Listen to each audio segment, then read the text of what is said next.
Hi welcome back to my YouTube channel. ಇವತ್ತಿನ recipe ಬಂದುಬಿಟ್ಟು ನಾನು ಬೆಳ್ಳುಳ್ಳಿ ಗೊಜ್ಜು ಮಾಡಿ ತೋರಿಸ್ತಾ ಇದ್ದೀನಿ.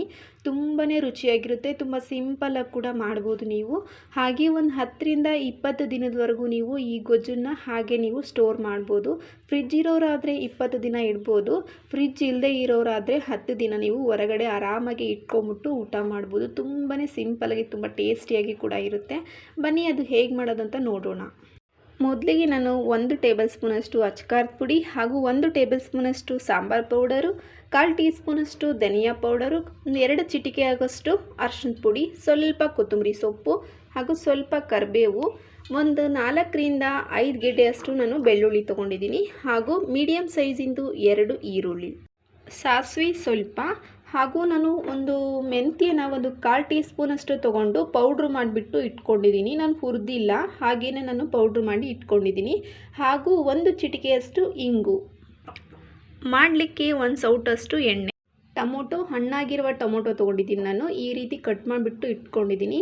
ಹಾಗೆ ಹಸಿಮೆಣಸಿನ್ಕಾಯಿ ನಾನು 2 ಹಸಿಮೆಣಸಿನ್ಕಾಯಿ ತೊಗೊಂಡಿದ್ದೀನಿ. ನಾನು ಈ ರೀತಿ ಕಟ್ ಮಾಡಿದ್ದೀನಿ ಹಸಿಮೆಣಸಿನ್ಕಾಯಿನ. ನೀವು ಮೆಣಸಿನ್ಕಾಯಿ ಬೇಡ ಅಂತ ಅನ್ನೋರು ಸ್ಕಿಪ್ ಮಾಡ್ಬೋದು. ಹಾಗೆ ರುಚಿಗೆ ತಕ್ಕಷ್ಟು ಉಪ್ಪು. ಈಗ ಬನ್ನಿ ಹೇಗೆ ಮಾಡೋದಂತ ನೋಡೋಣ. ಈಗ ನೋಡಿ ಎಣ್ಣೆ ಕಾದಿದೆ. ಈಗ ನಾನು ಮೆಂತ್ಯ ಹಾಗೂ ಸಾಸಿವೆ ಇಂಗುನ ನಾನು ಸೇರಿಸ್ಕೊಳ್ತಾ ಇದ್ದೀನಿ. ಚಿಟಪಟ ಅಂದ ತಕ್ಷಣಕ್ಕೆ ನಾನು ಈರುಳ್ಳಿ ಹಾಕ್ಕೊಳ್ತಾ ಇದ್ದೀನಿ. ಈರುಳ್ಳಿ ಹಾಕ್ಕೊಂಡಿದ ನಂತರ ಇದು ಒಂದು 2-3 ನಿಮಿಷದವರೆಗೂ ಇದನ್ನು ಫ್ರೈ ಮಾಡ್ಕೊಳ್ತಾ ಇದ್ದೀನಿ. ನಾನೀಗ ಬಾಣಂತಿಗೆ ಇದನ್ನು ಮಾಡಿಕೊಡಿ, ತುಂಬ ಒಳ್ಳೆಯದು. ಬೆಳ್ಳುಳ್ಳಿ ಜಾಸ್ತಿ ಹಾಕಿ ಮಾಡೋದ್ರಿಂದ ಶೀತ ಆಗಲ್ಲ, ತುಂಬಾ ಒಳ್ಳೆಯದು. ಎಣ್ಣೆ ಸ್ವಲ್ಪ ಕಡಿಮೆ ಹಾಕ್ಕೊಳ್ಳಿ ಬಾಣಂತಿಗೆ ಮಾಡೋದಾದರೆ. ನೀವು ಎಣ್ಣೆ ಇಲ್ಲ ಅಂದರೆ ಸ್ವಲ್ಪ ತುಪ್ಪ ಬಳಸಿಬಿಟ್ಟು ಮಾಡಿಕೊಡಿ ಈ ಗೊಜ್ಜನ್ನು. ಬೆಳ್ಳುಳ್ಳಿ ಇನ್ನೂ ಒಂದು 2 ಗೆಡ್ಡೆ ಜಾಸ್ತಿ ಬೇಕಾದರೂ ಹಾಕ್ಕೊಂಡು ನೀವು ಮಾಡಿ. ಈಗ ನೋಡಿ ಈರುಳ್ಳಿ ಎಲ್ಲ ಸ್ವಲ್ಪ ಫ್ರೈ ಆದ ನಂತರ ನಾನು ಕರಿಬೇವನ್ನ ಹಾಕ್ಕೊಂಡಿದ್ದೀನಿ. ಕರಿಬೇವು ಅಷ್ಟೇ ಸ್ವಲ್ಪ ಫ್ರೈ ಆದ ನಂತರ ನಾನು ತೊಗೊಂಡಿರುವಂಥ ಟೊಮೊಟೊ ಹಾಗೂ 2 ಹಸಿಮೆಣಸಿನ್ಕಾಯಿನ ನಾನು ಹಾಕ್ಕೊಂಡಿದ್ದೀನಿ. ಟೈಮ್ ಇಲ್ಲ ಗೊಜ್ಜು ಮಾಡೋದಕ್ಕೆ ಅಂತ ಅನ್ನೋರು ನೀವು ಈ ಟೈಮಲ್ಲಿ ನೀವು ಟೊಮೊಟೊ ಹಾಕಿದ ನಂತರ ನೀವು ಉಪ್ಪು ಹಾಕ್ಕೊಳ್ಳಿ. ಹಾಗಾದರೆ ಟೊಮೊಟೊ ತುಂಬ ಬೇಗನೆ ಸಹ ಬೇಯುತ್ತೆ. ಆವಾಗ ಒಂದು 5ರಿಂದ 10 ನಿಮಿಷದ ಒಳಗೆ ನೀವು ಈ ಬೆಳ್ಳುಳ್ಳಿ ಗೊಜ್ಜನ್ನು ನೀವು ಬೇಗನೆ ಮಾಡ್ಕೋಬೋದು. ಈಗ ನೋಡಿ ನಾನು ಟೊಮೊಟೊ ಎಲ್ಲ ಸ್ವಲ್ಪ ಹುರಿದಾದ ನಂತರ ನಾನು ಬೆಳ್ಳುಳ್ಳಿ ಸಹ ನಾನು ಹಾಕ್ಕೊಂಡಿದ್ದೀನಿ. ಬೆಳ್ಳುಳ್ಳಿ ನೀವು ಎಷ್ಟು ಹಾಕ್ಕೊಳ್ತೀರೋ ಅಷ್ಟು ಚೆನ್ನಾಗಿರುತ್ತೆ ಇದು ಬೆಳ್ಳುಳ್ಳಿ ಗೊಜ್ಜಿದು. ಟೊಮೊಟೊ ಎಲ್ಲ ಸಾಫ್ಟ್ ಆಗೋವರೆಗೂ ಇದನ್ನು ಹುರ್ಕೋಬೇಕಾಗುತ್ತೆ. ಒಂದು 2ರಿಂದ 3 ನಿಮಿಷ ಇದನ್ನು ಹುರ್ಕೊಂಡಾದ ನಂತರ ನಾನು ರುಚಿಗೆ ತಕ್ಕಷ್ಟು ನಾನು ಉಪ್ಪನ್ನು ಹಾಕ್ಕೊಳ್ತಾ ಇದ್ದೀನಿ.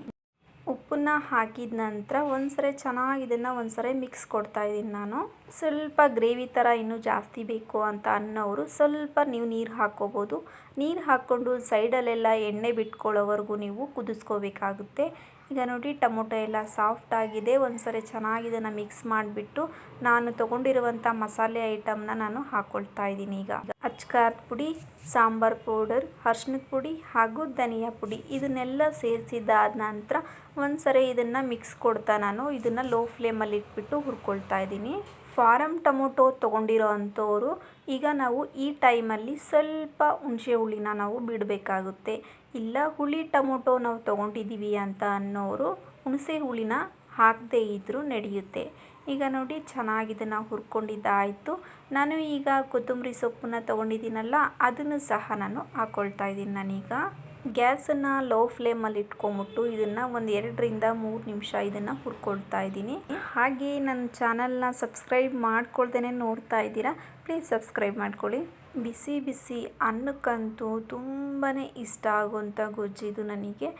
ನಿಮಗೂ ಈ ವಿಡಿಯೋ ಇಷ್ಟ ಆಗಿದೆ ಅಂತ ಅಂದ್ಕೊಂಡಿದ್ದೀನಿ. ಪ್ಲೀಸ್ ಲೈಕ್ ಮಾಡಿ, ಹಾಗೆ ಸಬ್ಸ್ಕ್ರೈಬ್ ಮಾಡ್ಕೊಂಡಿಲ್ಲ ಅಂತ ಅನ್ನೋರು ಸಬ್ಸ್ಕ್ರೈಬ್ ಮಾಡಿ, ಹಾಗೆ ಕಾಮೆಂಟ್ ಬಾಕ್ಸಲ್ಲಿ ಕಮೆಂಟ್ ಮಾಡಿ, ನಿಮ್ಮ ಫ್ರೆಂಡ್ಸ್ ಆ್ಯಂಡ್ ಫ್ಯಾಮಿಲಿಗೆ ಶೇರ್ ಮಾಡಿ.